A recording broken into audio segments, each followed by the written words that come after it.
Assalamu alaikum warahmatullahi wabarakatuh. Ashama akkam jirtu hordoftoota channel YouTube Hussein Official gaa akkaataa TikTok irraa lakkoofsa bilbilaa irraa jijjiiruu dandeessan TikTok irraa gaa lakkoofsi TikTok ittiin banamee jiru kan na biraa yoo ta'e haala kamiin akka kan keessan jala keessan akkasuma kan namallee email account jala qabdanu haala lakkoofsatti dabaluu dandeessan yoo barbaadan Gmail account jala balleessitanii lakkoofsa jala kaawwachuu yookaan lacheenuu haala kamiin akka TikTok jala kaawwan dandeessan jechuudha. Kana biraa yoo jala jiraate gaa akkasuma TikTok keessan bilaashatti fayyadamaa jirtanii guyyaa takka yoo bilbila badee deeffachuu hin dandeessan jechuudha. Kanaafuu emailiin nama biraa yoo TikTok keessan jala jiraate lakkoofsi bilbilaan nama biraa yoo TikTok keessan jala jiraate ka jira irraa haquudhaan kan keessan haala kamiin akka itti guuttattan yookaan immoo TikTok jala kaa'attanii isin agarsiisaa jiru viidiyoo kana keessatti.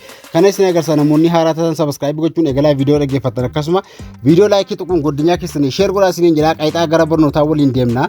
Lakkoofsa bilbilaa gaa kan nama biraa jala jiraachuu dhiisuu ni ilaaltu eega ilaaltanii kaatanii lakkoofsa nama biraa sun yoo jala jiraate kan keessan irraa itti jijjiirrachuu qabdu jechuudha. Akkasuma emailiin nama biraa yoo TikTok keessan jala jiraate itti fayyadamuu hin qabdan jechuudha. Kanaafuu osoo follow kan keessan follow hin baay'ifatin dura buutanii kana hunda ilaaluu qabdu irraa jijjiiruu qabdu jechuudha. Kana isin agarsiisaa subscribe gochuu like tuquun eegalaa viidiyoo dhaggeeffatan like tuquun hamilee guddaa namaa kenna like tuquu hin dagatanaa isin jira garuu isin waa takka isin irraa hir'isuu like tuquun nama viidiyoo lagu hundaaf akkasuma hamilee guddaa waan kennu like fi share godhaa godinyaa keessanii appii TikTok irra ni seentu jechuudha. Awwala application TikTok irra geessentanii profaayilii keessan gubbaarraa tuqaas sadii ni mul'atti. Profaayilii keessan jala geessentanii gubbaarraa setting and privacy bakka jedhu geessentanii account kan jennu barbaaddu jechuudha. Mee yeroo takka dudduuba deebi'ee agarsiisa.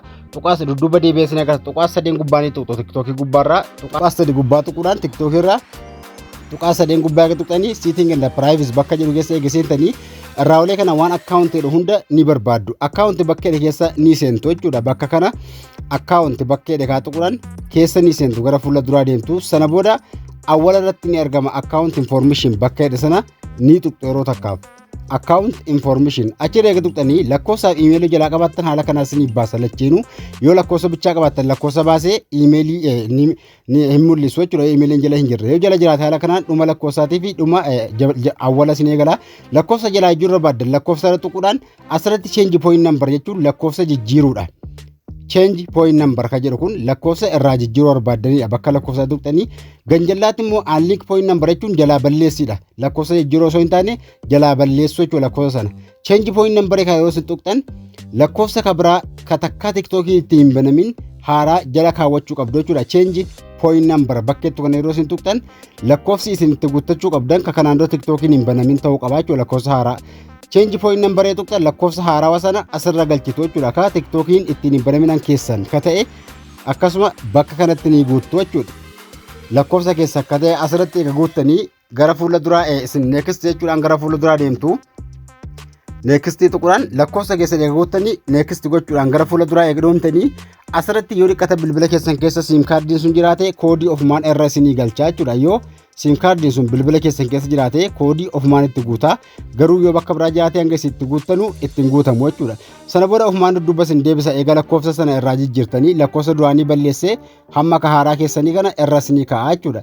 Hamma asirratti emailiin jala hin jiru. Emailii jala kaa'uu barbaadan bakka Gmail jala kaa'u jechuudha. Lakkoofsa eega jala keessa kaa'atanii email account itti guuttachuu barbaadan bakka add Gmail bakkeettu kanatti Gmail account barreessitu email account isarraa yookaan isin argattanu dudduubatti deebi'ee isin agarsiisu bilbila keessan keessaa bakka Gmailiin keessan jiru ni dhaqxu. Setting irra seenuudhaan bilbilarraa email account bilbila keessaa qabaachuu keessan setting irraa wal xaa'uudhaan account in the backup bakka jedhe ni tuqxu.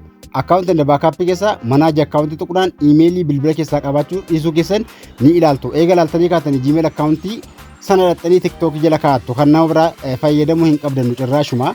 Emailii bilbila keessan keessa jedhu kan keessan ka ta'e jala kaawwattu jechuudha. Asirratti eega lakkoofsa irraa jirtanii kaatanii. Sana booda next ka jettu tuquudhaan gara fuula duraa deemtu mallattoo diimaa tuquun.